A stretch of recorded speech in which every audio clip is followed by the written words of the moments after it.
Здравствуйте! Это информационный выпуск сегодня в студии Олег Плиев. Смотрите в выпуске. Новые меры поддержки, платформа для привлечения новых педагогов и курсы повышения квалификации. Глава государства на рабочей встрече с министром образования и науки обсудил важные нововведения.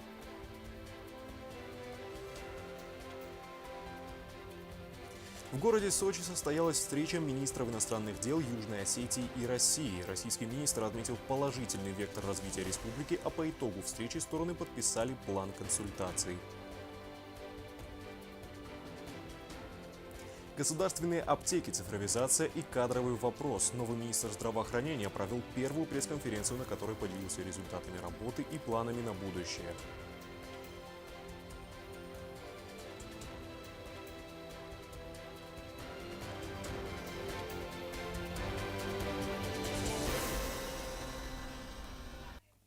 Президент Южной Осетии Алан Гаглоев провел рабочую встречу с главой Министерства образования и науки Асланом Лулаевым, в ходе которой были рассмотрены новые меры поддержки педагогов, включая введение специальных надбавок для учителей русского и осетинского языков, а также запуск республиканского проекта по привлечению в школы педагогов-наставников.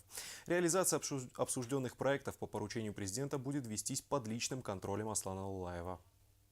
Президент Алан Гаглоев провел рабочую встречу с министром образования и науки Асланом Лулаевым, который доложил о ходе реализации двух значимых программ, осуществляемых совместно с российскими партнерами. Аслан Лулаев проинформировал президента о деталях обеих инициатив, направленных на поддержку педагогического сообщества и привлечение в школы новых кадров. Были представлены итоги работы по введению специальных надбавок для педагогов-предметников. Согласовали предельное количество людей, которые подлежат данным надбавкам. Всего их по республике 226 человек. Министр отметил, что все формальности согласованы и сейчас решается вопрос с финансированием. С Министерством финансов у нас тоже состоялся разговор. Ожидаем, что в ближайшее время денежные средства уже будут доведены. Отдельно Аслан Лулаев доложил о запуске в Южной Осетии нового проекта по найму педагогов-наставников. Определили, что со 2 октября по 17 октября у нас начинается информационная кампания, объявляется конкурс. Для участия в конкурсе создан специальный сайт «Навигаторы РИО-РФ». Отбор кандидатов, включая студентов старших курсов, будет проходить в 2 этапа тестирования и собеседований. Планируется, что в конкурсе примут участие не менее 80 человек. Согласована сумма в 40 тысяч рублей данным сотрудникам. Это будет надбавка за их деятельность. По словам Лулаева, предварительно запланировано создание порядка 40 таких штатных единиц. После конкурса для победителей предусмотрены курсы повышения квалификации.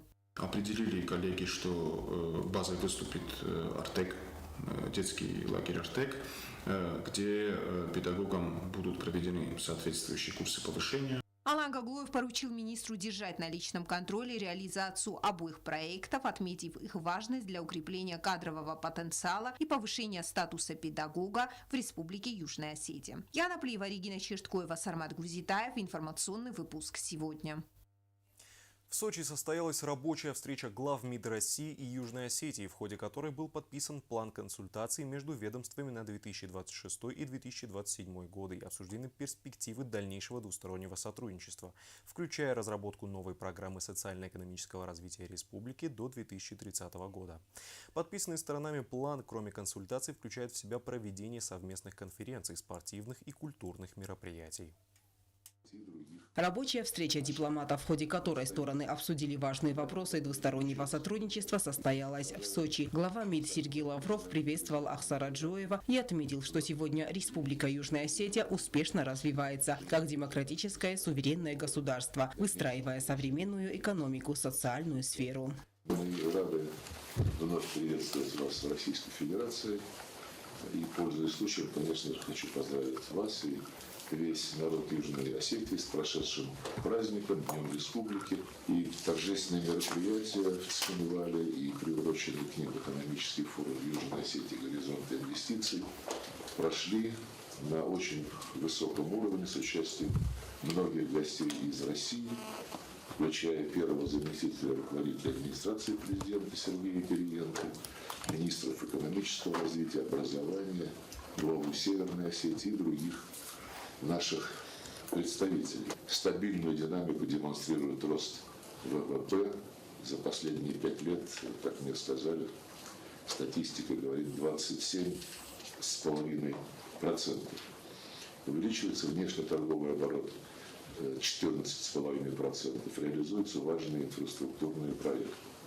Сергей Лавров отметил, что текущий год выдался продуктивным для двусторонних связей. При российском содействии разрабатываются новые госпрограммы социально-экономического развития Южной Осетии на 2026-2030 годы. И это, конечно, придаст импульс дальнейшему раскрытию хозяйственного потенциала.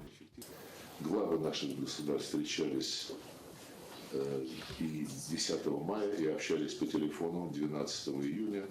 А 26 мая в Минеральных водах состоялось очередное заседание Российской и Юго-Осетинской межправительственной комиссии, в работе которой принял участие президент Данлоев. Знаю, что при российском содействии разрабатываются новые госпрограммы социально-экономического развития Южной Осетии на 2026-2030 годы. Глава МИД Ахсар Джиоев от имени президента Южной Осетии Алана Гаглоева передал слова приветствия, отметив личный вклад Сергея Лаврова в отстаивание интересов Республики Южная Осетия. Российская Федерация была и остается надежным гарантом безопасности республики, отметил глава внешнеполитического ведомства Ахсар Джиоев. Хотел бы передать вам слова приветствия от имени президента Южной Осетии Алана Гаглоева. Он высоко ценит и личные отношения с вами, и в целом с руководством и народом России. Благодарим за ту помощь, которую Российская Федерация оказывает Южной Осетии. Большое спасибо за те хорошие и неоднократно подтвержденные словами и делами действия по обеспечению безопасности Южной Осетии. Продолжим контактировать, конечно, и на площадке международных дискуссий. Это важный формат, в котором участвуют и Россия, и Южная Осетия, и наши абхазские друзья при посредничестве международных организаций. Программа социально-экономического развития Южной Осетии на период до 2030 года позволит укрепить экономику республики. Вы сказали о готовящейся программе на 26-30 годы социально-экономического развития. Это важный документ, и мы ожидаем, что его реализация послужит также одному большому шагу в деле укрепления экономической составляющей Южной Осетии. Двусторонние наши отношения, они основываются на прочной договорно-правовой базе. Эта база, она расширяется, укрепляется, и на сегодняшний день в проработке находится ряд документов. В проекте еще предполагается подписать еще несколько документов. Это говорит о том, что мы опираемся на те договоренности, которые были отражены в договоре 2015 года о строительстве интеграции и других основополагающих документов. Главы МИД Республики Южная Осетия Ахсар Джиоев и Российской Федерации Сергей Лавров подписали план межмидовских консультаций на 2026-2027 год. План консультаций предполагает согласование и координацию визитов на высшем и высоком уровне в рамках межгосударственного взаимодействия, активизацию сотрудничества между внешнеполитическими ведомствами двух стран в сфере информационного сопровождения, внешнеполитической деятельности, а также организацию совместных конференций, культурных и спортивных мероприятий. Алена Утеева, Фатима Кумаритова. Информационный выпуск сегодня. Новый министр здравоохранения Южной Осетии Суслан Наниев в ходе первой пресс-конференции представил комплексную программу модернизации отрасли, включающую цифровизацию и открытие государственных аптек. По словам Наниева, каждый препарат в госаптеках будет проходить строгий контроль качества. Кадровый вопрос в Министерстве здравоохранения до сих пор остается открытым, но решение не заставит себя долго ждать. До конца текущего года министр подготовит свое предложение. В завершении конференции Суслан Наниев отметил, что открыт к диалогу и будет принимать граждан каждый вторник во второй половине дня. Состоялась первая пресс-конференция вновь назначенного министра здравоохранения Суслана Наниева. В мероприятии приняли участие не только журналисты, но и блогеры, общественные деятели, представители сферы здравоохранения. Общение с министром прошло конструктивно, был обсужден широкий спектр вопросов. Одним из основных стало внедрение единой медицинской информационно-аналитической системы в Южной Осетии. По словам министра, система значительно повысит качество и доступность медицинских услуг в государственных учреждениях. Для чего нам это нужно? Для полного понимания и онлайн-понимания количества пациентов, которые находятся одномоментно в республике, для их контроля оказания качества, медицинской помощи, для контроля расходования средств, в том числе лекарственных препаратов.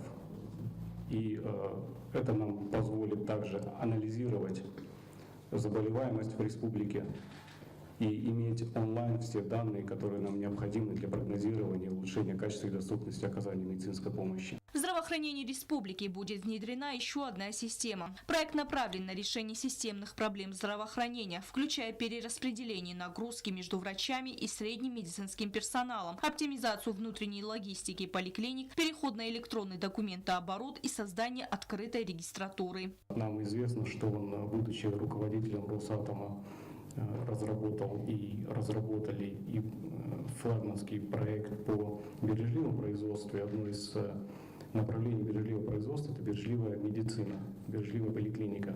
Это успешный проект, который был реализован в регионах Российской Федерации, также в новых регионах он реализуется, в Республике Абхазия он реализуется. Я попросил Сергея Владимировича дать поручение для того, чтобы Росатом совместно с Минздравом эти технологии внедрили и в Республике Южная Осетия, чтобы мы были на острие прогресса со всеми остальными. В ближайшее время в районах республики будут открыты государственные аптеки. Для начала они будут обеспечены лекарствами, входящими в перечень жизненно необходимых лекарственных препаратов, и станут доступны для всех категорий граждан. Суслан Наньев подчеркнул, что все препараты, поступающие в государственные аптеки, будут проходить строгий контроль качества. С расширением наших возможностей препараты ассортимент будет шире. Но на начальном этапе мы ставим перед собой задачу открыть эти аптеки и по возможности их наполнить для дальнейшего их функционирования. Суслан Наньев рассказал и о поддержке участников специальной военной операции. Вопрос обсуждался во время встречи с президентом Аланом Гаглоевым.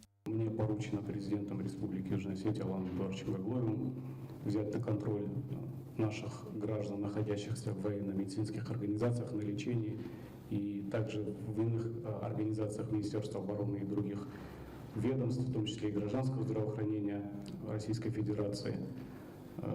Я дам свои координаты для того, чтобы тем людям, которым я недоступен на данный момент по тем или иным техническим причинам, чтобы оказывать им помощь, а именно координацию в их лечении и разъяснением тех прав, которыми они обладают, для того, чтобы они воспользовались теми льготами, которые представляет Министерство обороны и иные ведомства в соответствии с законодательством Российской Федерации. Одним из насущных вопросов в сфере здравоохранения остается кадровый. Как отметил Наньев, Минздрав уже работает над его решением и планирует подготовить свое предложение до конца 2025 года. Также Министерство здравоохранения приглашает молодых специалистов рассмотреть возможность трудоустройства в республике.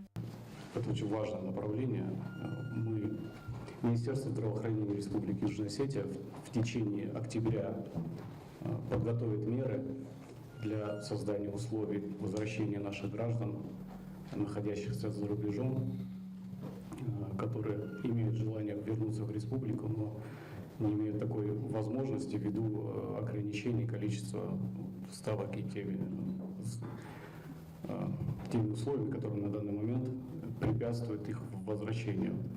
И я хочу сказать, что Министерство здравоохранения предложит конкретные меры, над ними уже работаем в тесном контакте с коллегами из Российской Федерации. На пресс-конференции обсуждался и вопрос установления предельных размеров оптовых и розничных надбавок на жизненно необходимые лекарственные препараты в аптеках республики. Мы будем отталкиваться от того законодательства, которое существует в Российской Федерации, будем перенимать те законодательные нормы, которые можем применить в республике. И на данный момент этот вопрос обсуждается и находится на контроле, в том числе Министерства здравоохранения Российской Федерации. И мы с ними в тесном контакте готовим этот нормативный правовой акт. Айлита Джоева, уполномоченная по правам ребенка при президенте Южной Осетии, задала вопрос министру касательно реабилитации детей-инвалидов. По словам Наньева, в республику будут приглашены профильные специалисты. Более того, в ближайшее время планируется провести общереспубликанскую диспансеризацию детского и взрослого населения. Также хочу поблагодарить министра здравоохранения Российской Федерации, доктора медицинских наук, профессора Михаила Ильича Мурашко за всестороннюю помощь. И, в частности, вопрос диспансеризации также с ним был обсужден. И к нам приедут российские коллеги и помогут нам в проведении диспансеризации в рамках всей республики. В ходе пресс-конференции министр также рассказал об оборудовании, переданном РММЦ российскими коллегами. В ближайшее время оно будет введено в эксплуатацию. Более того, планируется пригласить российских специалистов для ремонта медицинского оборудования, находящегося в неисправном состоянии. Я хочу напомнить о том, что, например, в РММЦ у нас из 620 единиц техники по тем или иным причинам не используется 207. То есть треть техники у нас не используется. Она либо устарела, либо неисправна, либо есть какие-то другие причины, по которым эта техника не пользуется. Это очень много, 30% техники. Поэтому к нам российские коллеги приедут, российские коллеги обучат также наших специалистов. Есть такая личная договоренность с генеральным директором. Они обучат наших специалистов в количестве 6 человек и возьмут на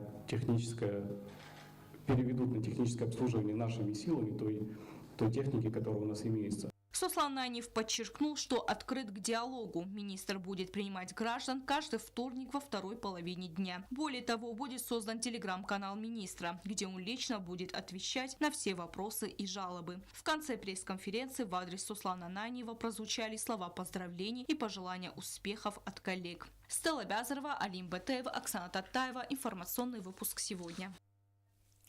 В Южной Осетии в связи с плановыми работами с 9:00 до 16:00 3 октября будет приостановлена подача электроэнергии, сообщает ГУП «Энергоресурс». Просьба отнестись к отключению с пониманием. Ну а мы продолжаем наш цикл репортажей ко Дню Учителя, и героем сегодняшнего материала станет преподаватель химии Зарина Юрьевна. Главный показатель добросовестной и качественной работы учителя – искренние и теплые отзывы учеников. По словам учеников нашей героини, педагог не только доступно объясняет материал, но и создает на уроках особую атмосферу, пробуждающую искренний интерес к знаниям. В свободное от школы время Зарина Юрьевна предпочитает заниматься садоводством и фотографией. Дарья Хурьева расскажет подробнее. Учитель – это человек, который поддерживает и направляет учеников, помогая им раскрыть свои способности. Именно таким наставником является героиня сегодняшнего сюжета. Химия – один из самых сложных школьных предметов, но на уроках Зарины Юрьевны даже формулы становятся понятными. Решение посвятить себя педагогике пришло не сразу, но со временем это стало делом всей ее жизни. Для меня химия – это язык, на котором говорит вся Вселенная, от крошечного атома до огромной галактики. И моя задача – научить детей понимать этот язык, видеть его красоту и логику в повседневной жизни, говорит педагог. Сказать, что я мечтала стать учительницей, я не могу такого сказать, тем более выбрать такой сложный предмет для преподавания. Об этом я тоже никогда не мечтала. Будучи еще студенткой 2-го курса, ректор позвал меня и сказал, что в 11-й школе уже несколько месяцев нету педагога и надо пойти выручать школу. Конечно же, я не знала, что мне делать, я даже не представляла, что я там буду делать.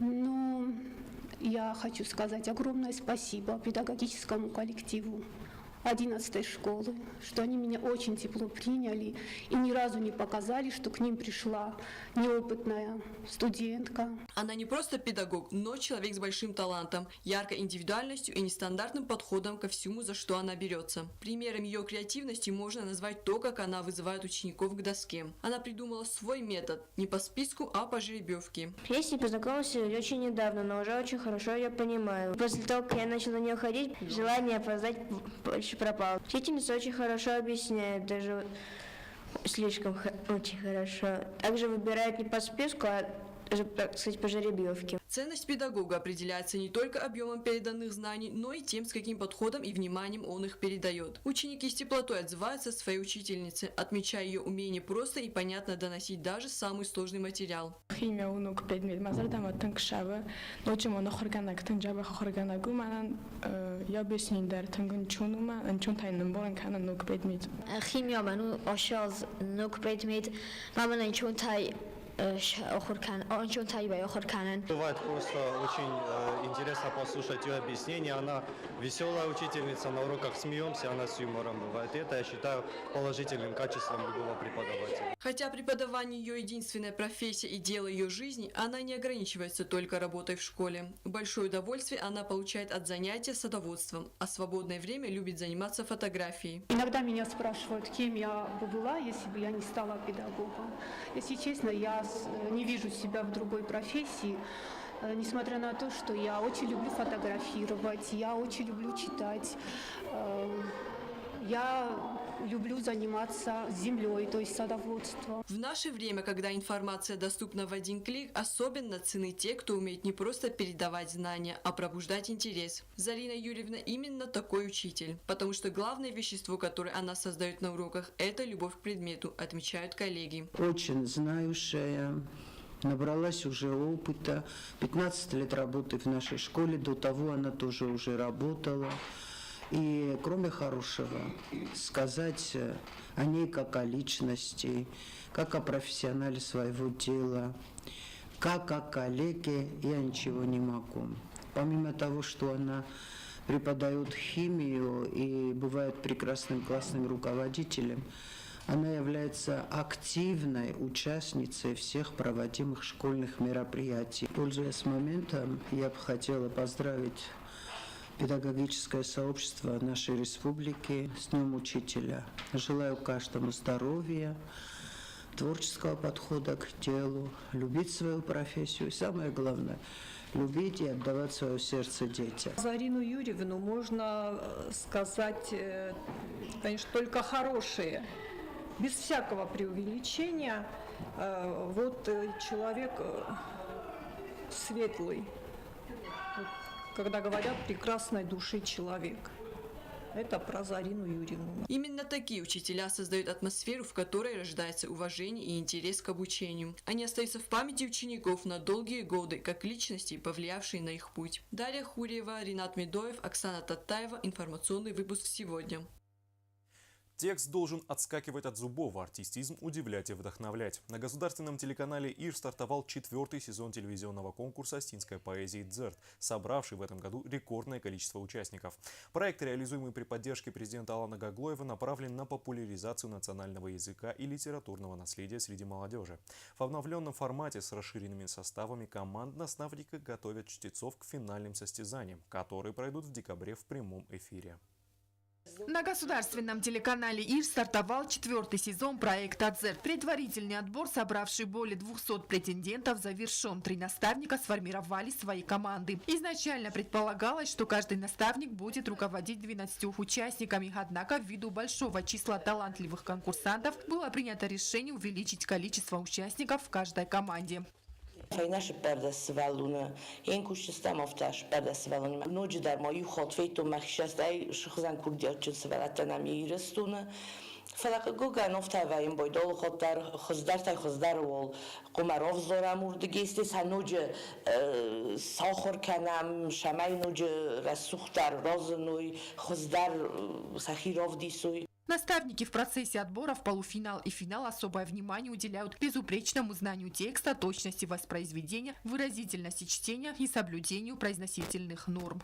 ایو درس آخر گنجتن چی دارید در نیر بخود تا اودونن در آخر گنجتن در نیارجتن در شتر بوزنه کهر باشدستود این ناز در تابجینی اما تاوخی با فلوارجست. Участники выбирают произведения известных осетинских поэтов, после чего работают с наставниками, которые помогают им эмоционально, выразительно и артистично донести смысл стихотворения до членов жюри. Для прохождения в следующий этап поэтического состязания «Дзерт» необходимо приложить максимум усилий, и только в этом случае лучшие чтецы выходят в финал проекта. Понимая всю серьезность, участники стараются максимально ответственно подходить к требованиям проекта.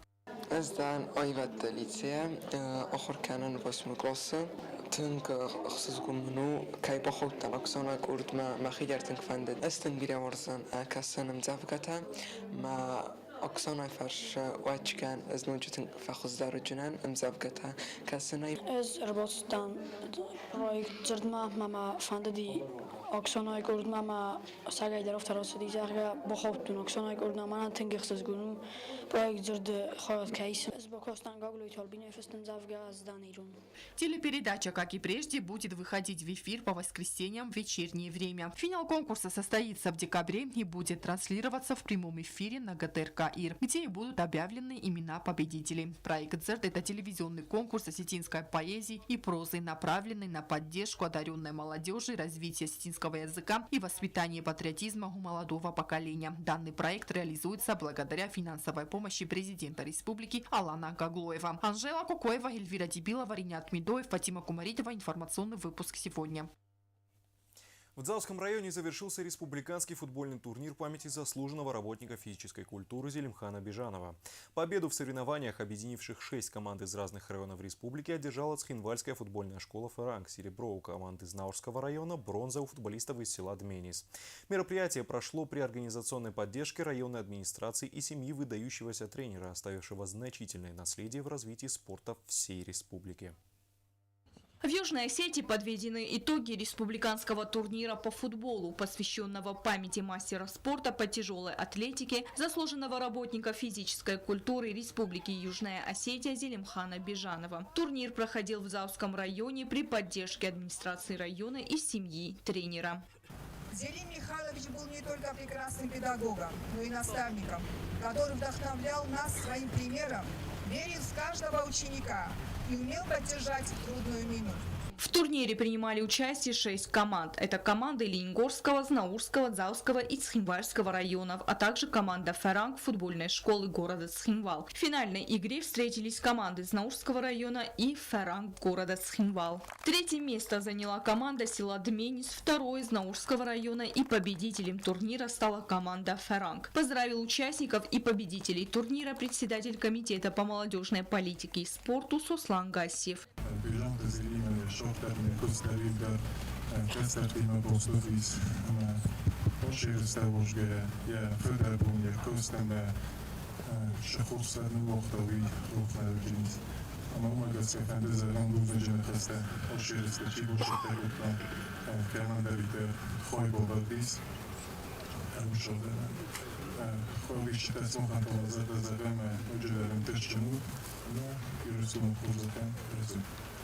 Заслуженного тренера не стало в 2019 году, но память о нем навсегда останется в сердцах его учеников и любителей футбола. Стелла Бязарова, Фатима Чочева, Алим БТФ, Фатима Кумаритова. Информационный выпуск сегодня.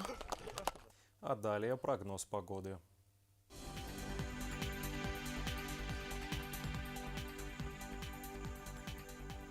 В республике завтра переменная облачность. В Знаурском районе днем плюс 17, ночью плюс 10.